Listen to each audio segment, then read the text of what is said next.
The brand new iDrive 7.0 offers a lot more customization while at the same time remaining simple.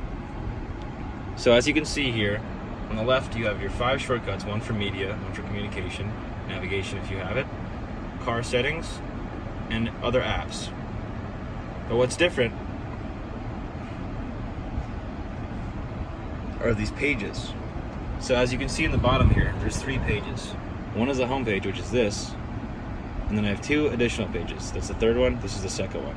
You can scroll through them just with the iDrive controller like that and the old one, or also touchscreen. So in each page, you can have it display what you want by pressing this button right here. And you can have up to 4 items on each page. On the home page, I have 3 items selected.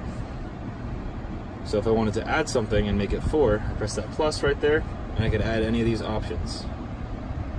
So let's do traffic, or navigation, that's fine. Accept.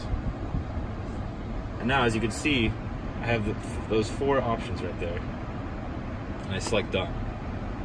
Now obviously, I wouldn't have 2 navigations if I was actually doing this, but you have that option to if you want to.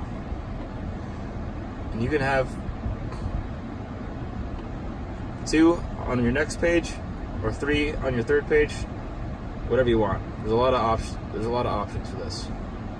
And if you wanted to add another page, go back to your logo right here and select add page.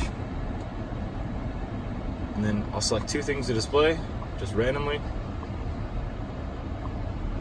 and select done. And now as you can see, there's 4 logos here. 1 home, and 3 other pages. Page 3, page 2 rather, page 1, and then my home page.